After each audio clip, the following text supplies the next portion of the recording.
All right, let's talk about something that has a huge impact on the price of the food on your table and even the clothes you wear. We're diving into the Trading Corporation of Pakistan, or TCP. And, getting a handle on what it does is really key to understanding how Pakistan's economy works day to day. So just think about it for a second. What's stopping the price of sugar or wheat from, say, doubling overnight? What prevents total chaos when there are shortages or when someone tries to manipulate the market? It's a huge challenge for any government, right? Well, in Pakistan, the main answer to that question is the Trading Corporation. It's basically a state-owned company that acts like an economic safety net, stepping in right when things start to get a little too volatile. Okay, so let's start with its most important job, being an economic stabilizer. I mean, this is the whole reason it exists. The easiest way to think about TCP is as the government's main tool inside the free market. It's a company owned by the state, and its one big job is to manage the buying and selling of essential stuff, all to make sure there's enough to go around and to keep prices from just shooting through the roof. But it's not quite that simple. Its mission is actually a lot more complex because TCP is trying to serve two different groups at the same time. And that's what makes its work so tricky, but also so incredibly important. And here it is, the core of that balancing act. On one side, TCP is working for you, the consumer. It imports goods to make sure there's plenty of supply, which helps keep prices down.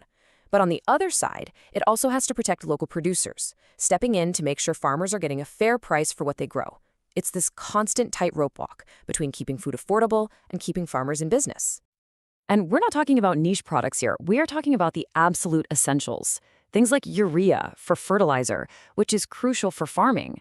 And then the big staples, rice, cotton, wheat, and sugar. I mean, these are the fundamental building blocks of the entire economy and of people's daily lives. Now, TCP hasn't always been the organization we see today. Its role has actually changed dramatically over the years. It went from having complete control to being a strategic player in a much more open, modern market. This timeline really tells the whole story. It was set up way back in 1967 as a classic state trading company. But the real game changer came in the 1980s, when its monopoly on imports was taken away. The market opened up. Then, in 1995, it got its modern mission. Forget about being a monopoly, just focus on keeping the market stable. That shift is absolutely key to understanding how TCP works now. So the big question is, does all of this actually work? Is it effective? To figure that out, we really have to look at the bottom line. Let's see what the numbers have to say. First things first, it actually makes money. This isn't some government agency that's constantly losing cash. For example, in 2020, it reported a net income of 1.4 billion Pakistani rupees. So it's managing to run like a successful business while doing its public duty.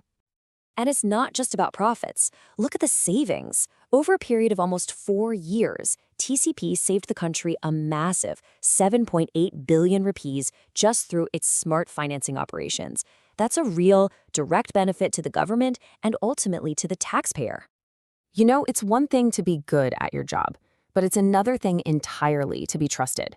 This quote here, calling TCP one of the most transparent public organizations, that's huge. In a world where state-owned companies are often, let's be honest, viewed with a bit of suspicion, having a reputation for transparency is a massive, massive asset. So when you put all these pieces together, it becomes pretty clear that this corporation is way more than just a government trading desk. Here's the main takeaway. TCP is basically a shock absorber for Pakistan's economy. When there's a huge spike in global prices or a sudden shortage at home, it steps in to cushion the blow. It stops panic from setting in, keeps the market from going haywire, and acts as that critical check on wild price swings. And all of this really leaves us with a big question for the future. In today's globalized free market world, is a state-owned giant like TCP an old-fashioned idea?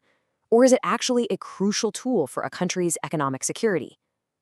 The answer to that is something that's going to shape economies for years to come.